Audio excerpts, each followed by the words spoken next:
बिहार के सियासी गलियारे में चर्चाओं का बाजार एक बार फिर गर्म है।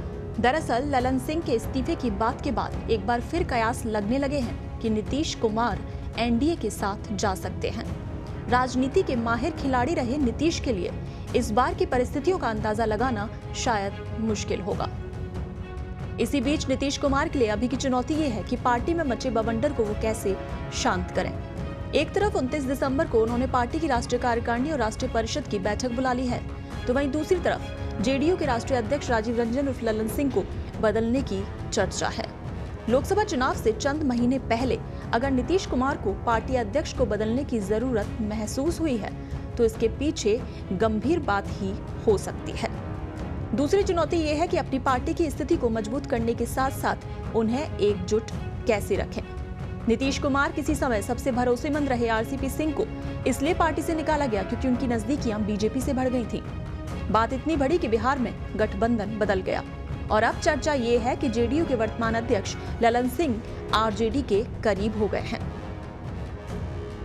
चर्चा तो यहां तक है कि जेडीयू के 10 से 12 विधायकों को तोड़कर बिहार में तेजस्वी को सरकार बनाने का अवसर दिया जाए, मगर समय रहते ये बात पता चल गई और यही वजह है कि नीतीश कुमार ने पार्टी की राष्ट्रीय कार्यकारिणी और राष्ट्रीय परिषद की बैठक दिल्ली में बुलाई है और माना जा रहा है कि नीतीश कुमार इस बैठक में कोई बड़ा ऐलान कर सकते हैं।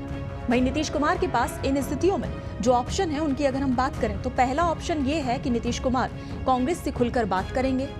28 को उनकी मुलाकात कांग्रेस अध्यक्ष मल्लिकार्जुन खड़गे से हो सकती है, यानी आज इंडिया गठबंधन उनकी शर्तों को मान लेता है तो फिर ठीक है। वहीं अगर दूसरे ऑप्शन की बात करें तो वो फिर से बीजेपी के साथ जा सकते हैं। पटना में ये चर्चा जोरों पर है कि बीजेपी उनकी वापसी चाहती है लेकिन अपनी शर्तों पर, यानी चर्चा ये चल रही है कि बीजेपी अब अपना मुख्यमंत्री चाहती है और नीतीश कुमार के लिए प्रतिष्ठित एग्जिट, मगर सवाल ये है कि ये होगा कैसे। पिछली बार उनके उपराष्ट्रपति बनने की चर्चा हुई थी लेकिन ये हुआ नहीं और बिहार में सरकार बदल गई। वहीं तीसरे ऑप्शन की बात करें तो नीतीश कुमार लोकसभा चुनाव के साथ विधानसभा चुनाव कराने के लिए बीजेपी को राजी कर लें। बीजेपी इसके लिए कहीं ना कहीं तैयार हो सकती है, मगर मुख्यमंत्री के तौर पर फिर नीतीश कुमार को स्वीकार करना बीजेपी के राज्य यूनिट को अच्छा ना लगे। बीजेपी के वरिष्ठ नेता सुशील कुमार मोदी कहते हैं उन्हें हम जीवनदान क्यों दें, मगर सोचने की बात है कि केंद्रीय नेतृत्व के लिए अभी सबसे बड़ी प्रमुखता लोकसभा चुनाव है। वैसे भी बीजेपी 2029 में वन नेशन वन इलेक्शन लागू करना चाहती है तो ये इस बार से ही बिहार में लागू हो जाए, क्योंकि नीतीश कुमार इसके पहले से ही हिमायती रहे हैं। हालांकि उनके विधायक इसके लिए कितने तैयार होंगे ये देखना होगा। चर्चा ये भी है कि आरजेडी के साथ गठबंधन में रहना भी उनके लिए मुश्किल हो गया है।